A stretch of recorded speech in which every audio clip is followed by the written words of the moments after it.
My name's Cody, and today I want to talk about whether CQC is realistic. A little bit about me. I was training in martial arts since I was a kid when I started doing Taekwondo when I was about 8 years old. I reached black belt level at 13 or 14, but Taekwondo hardly counts as fighting anyway, so whatever. When I got out of high school, I started training in Muay Thai and Brazilian Jiu-Jitsu and dabbling in Judo and Greco-Roman wrestling.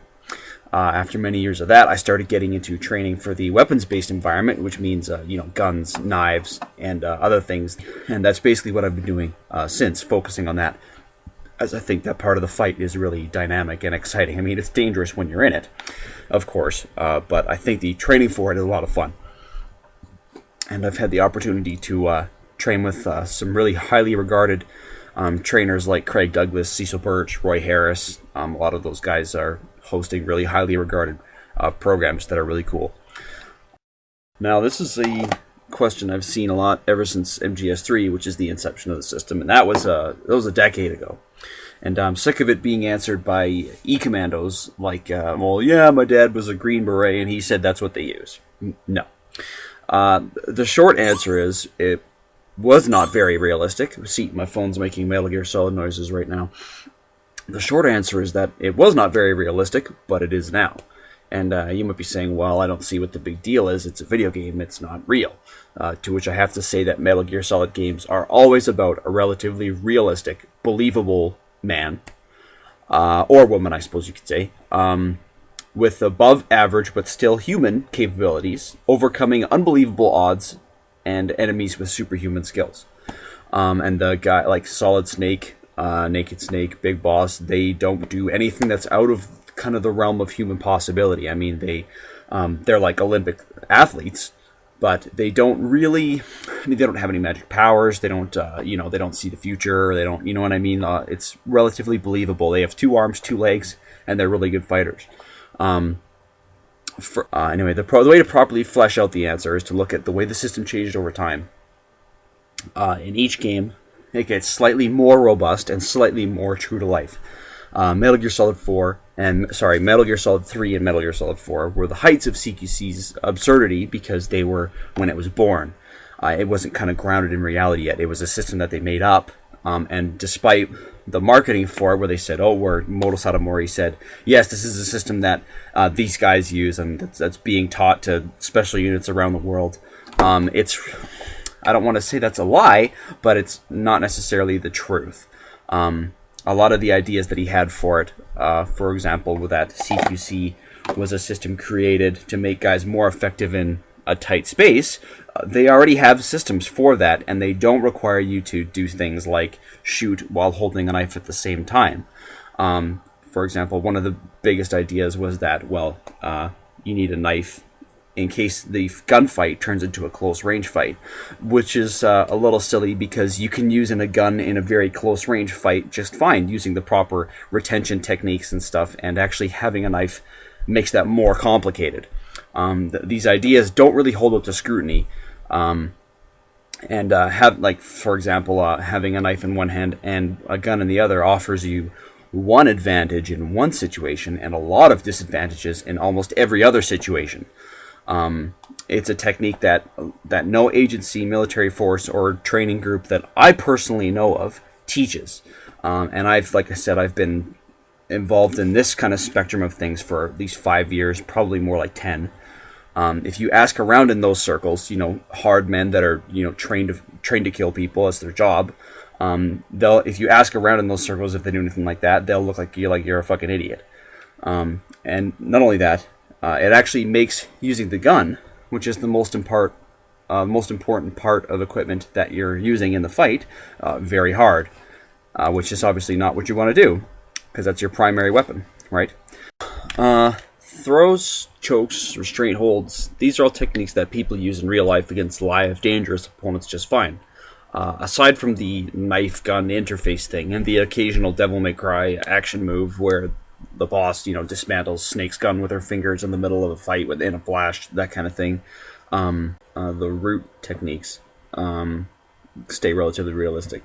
And the CQC's gotten away from the silly knife gun thing, except, well, I suppose in MGS 4 was when it was at its worst, like when Snake had his knife out like an idiot, even when he was shooting a fucking M60, which is probably the most ridiculous thing I've ever seen. Once the system broke away from that and focused more on a full spectrum hand-to-hand combat thing that incorporated a lot of judo, jiu-jitsu, and other cool things that are actually used by real people to fight, it became a lot better. In MGS 3, there were a few throws, one hold, and the classic MGS choke. In MGS Portable Ops, the system was identical, but they introduced the idea of CQC Plus, which is supposedly a more extreme version of the system.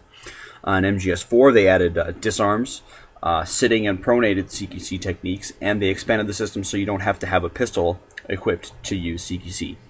And also Solid Snake carried his knife on his back in that game instead of up front, because he's an idiot.